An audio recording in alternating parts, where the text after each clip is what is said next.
Let's continue the discussion around the Electricity Minister Dr Kgosientsho Ramokgopa, who has now welcomed China's much-needed assistance in dealing with the country's energy crisis. The minister has signed a joint memorandum of cooperation with Chinese entities aimed at providing South Africa with the expertise it needs in the energy sector. Just yesterday, President Cyril Ramaphosa announced that China has donated 170 million rand in emergency power equipment and also made available approximately 500 million rand, that's in a grant form, as development assistance to alleviate South Africa's energy crisis. Let's bring in energy expert Prof Samson Mamphweli, who joins us now to reflect more on China's latest support. Professor, very good afternoon to you. Thank you so much for joining us. In efforts to assist in alleviating South Africa's energy crisis, the Chinese government has given South Africa this significant cash boost. On a bigger scale, how useful will the assistance be? Good afternoon to you and the viewers. So this is quite useful. We're sitting in a situation where any kind of help to this kind of extent will be quite useful. And I think some of the lessons that we're starting to learn from these interventions from China, and I was listening to the minister when he was breaking down some of these numbers to say 170 million rand emergency power equipment, powering about 350 clinics and things like that.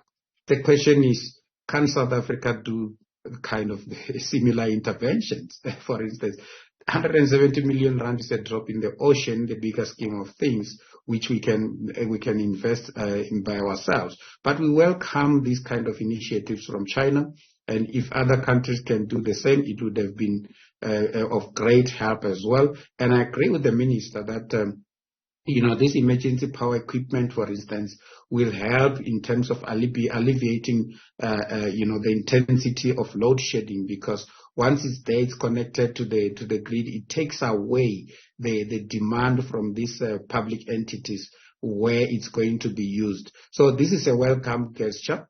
When it comes to the 500 million rand loan, grant. Well, for that we need to wait and see what are the conditions. I listened to the minister. He mentioned only one condition, that you need to take ownership of it, and that's it. So that's one thing that we need to basically track with interest.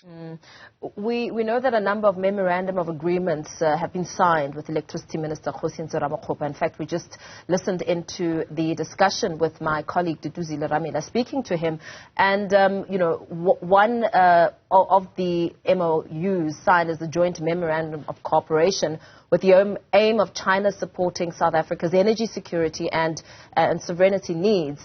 Now, with China being a global leader in renewable energy technologies, Professor, what do you see here as the strategic importance of this agreement? I mean, Dr. Ramokgopa was speaking about, breaking down components of this cash boost, speaking about the grant, a donation being a donation, and that the conditions will not hinder on the South African taxpayer. So China is leading in terms of both manufacturing and also the use of most of the renewable energy products. So that becomes quite key, especially when it comes to issues around technology localization and industrialization. I've listened to the Chinese president as well, when he's talked about the fact that China is going to start increasing the import of goods from South Africa, and that also speaks to the energy usage, for instance. So for me, I would like to see the technology localization part. South Africa has done some research on some of these technologies.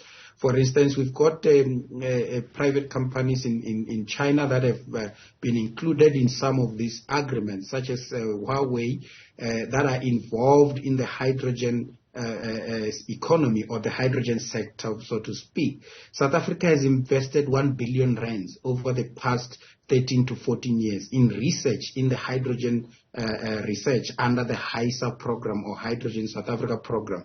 There is IP that has come out of that research, which I would like to see being integrated into the IP that's coming with the Chinese, so that we have joint IP development, and then we can use that for technology localization and industrialization going forward. Those are some of the things that I would like to see, so that we kind of level the playing fields. The issue around manufacturing, I've been part of BRICS engagement since BRICS started, and we've been talking about these kind of things. They have not been happening, unfortunately.